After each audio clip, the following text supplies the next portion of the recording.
types of shocks. Basically, one is a positive shock and other is a negative shock. Here we are specifically looking at the pandemic, which is a negative shock. There are other kinds of shock, but we'll only discover the pandemic here due to COVID-19. Now, a positive shock would, increase drastically the productivity, and that could be because of the technology. Technology has been a huge enabler in terms of driving up the productivity. So that is something which I'm parking right now. First, let's look at the negative part. So there are two factor inputs. When we're talking about labor and we're talking out here as the output, the total aggregate function out here could be Z. So this is the output of the economy.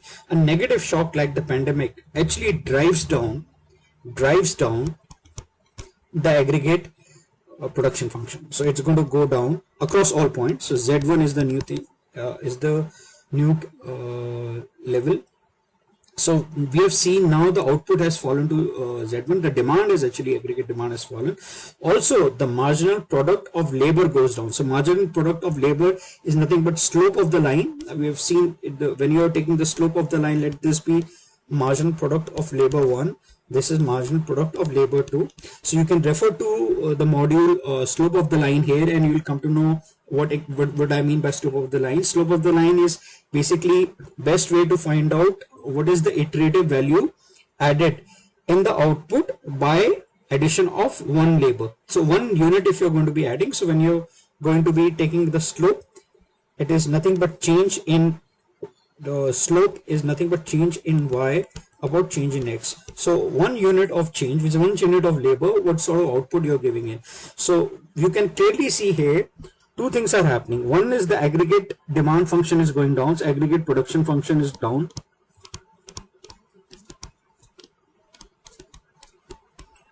Production function.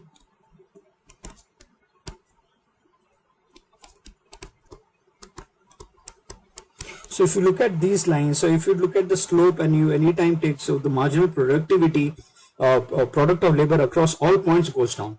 Now this thing is absolutely true of also the marginal productivity of labor of capital. So let's look at the other factor. So if you look at other factor input output with capital, let this as Z1, this as Z2.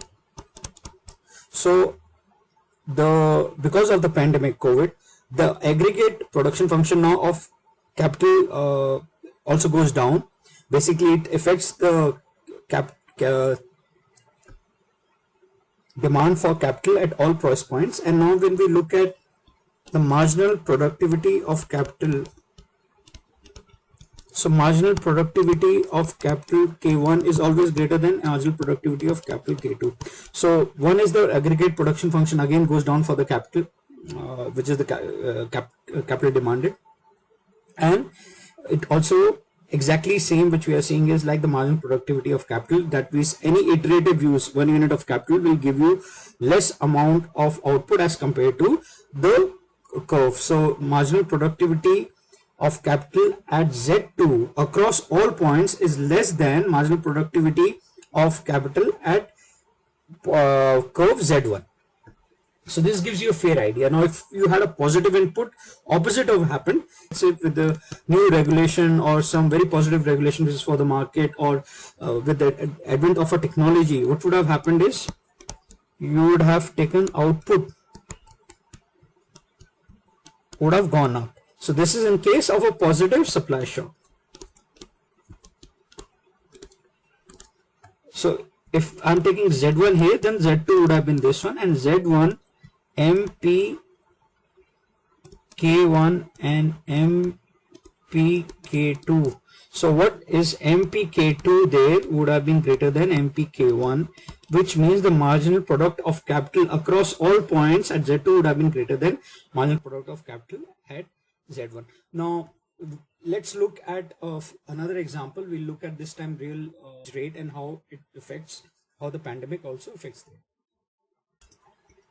And this is units of labor.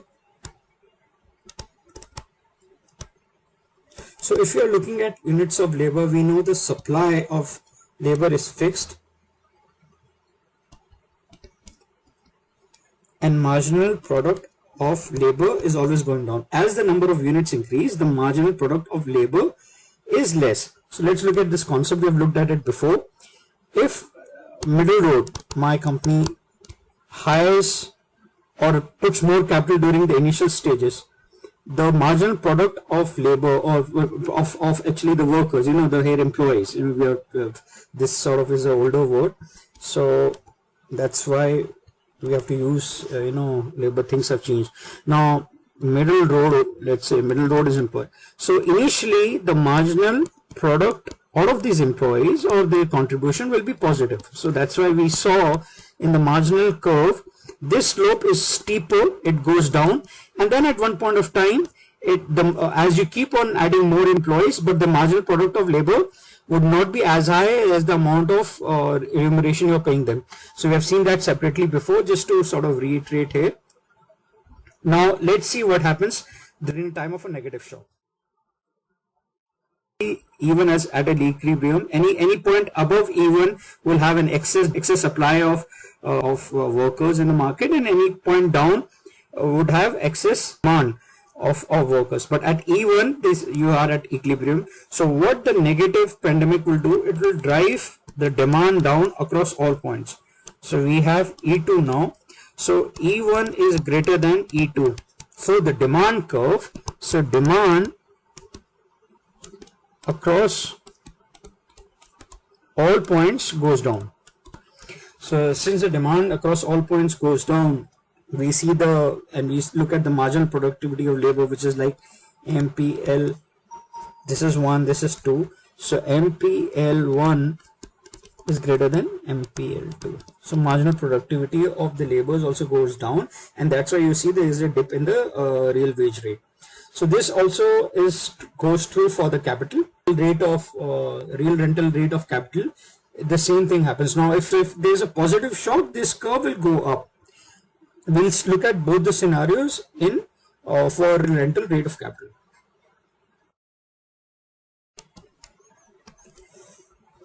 Now you can see this as a capital K, and you have real rental rate of capital. So now we have seen that before. The supply is fixed. We have always seen the supply is fixed. The supply for capital is given by a vertical line. We have seen this graphs previously also. We saw also real rate of return when we had matched it. We saw in the surplus loan, loanable funds module. So we have seen this at a lot of times. So supply, as we have seen, of capital is fixed. Now this is the demand for capital, which can do D1. This is also an aggregate demand. So basically it's a mix or addition of marginal product of capital. Right, so D1. So now during a negative shock, what would happen is that this is the equilibrium at E1. It's going to take down the demand across all points. So you have a shift in the demand curve. This is a shift in the curve at E2. That is why the equilibrium point comes down. So E2 will be less than E1, and secondly you will have the marginal product of capital at E2 less than marginal product of capital at E1. So this drives down the marginal product or productivity of capital as well. Now when you are looking at a positive shock, let's say when you are looking at positive something like technology, it does the opposite. Instead of E1, it's going to drive up the demand, and the demand curve goes here and it settles down at somewhere at E3. So when we are looking at the equilibrium point E3, at that time E3 will be greater than E1. So this is a very good example to make you understand. A negative shock drives down the demands across all points. It takes down the equilibrium of which is nothing but of the real rental rate of capital. So the real rental rate of capital from E1, which is what you will say here, goes down here. So there's a downward shift from E1 to E2. So one is that. Secondly, when you're talking about marginal product of capital, that also goes down across all points. Now on the other hand, when there is a positivity and there's a positive because enablement because of technology, it takes the curve up across all points, and we look at E3, which is nothing but the real rental rate of capital also increases. and since real rate of rental of capital increases, you're looking at, that means the more units of capital you're employing, it's going to give you a higher yield, which is going to higher productivity. What it means otherwise is, if there is a negative pandemic, when the curve is going down, that any incremental yield of capital is also going to give you less amount of output, or that is productivity from that amount of output, which we have seen is nothing but the supply curve which we saw in the previous equation. So with this we come to an end, but we know now that national income is very important. Is how this model defines national income as: national income is nothing but real income. It's a real labor income plus real capital income is a marginal rate of productivity, which we say is MPL into L, plus marginal product of capital into capital. So if you look and add these two, it's nothing, it gives you the national income. So you have seen both the terms, what happens when you're giving a negative shock. One, it's going to change the aggregate demand curve. The demand curve grows across all points. It's bring down the equilibrium level of either the rental cost of capital or real wage rate in terms of units. That means you are less productive, and which is implied in the drop in marginal product of labor or capital, which means you are less productive either with capital or with labor. So these are the two factor inputs, and we got, this is what the shocks or would do the aggregate production function.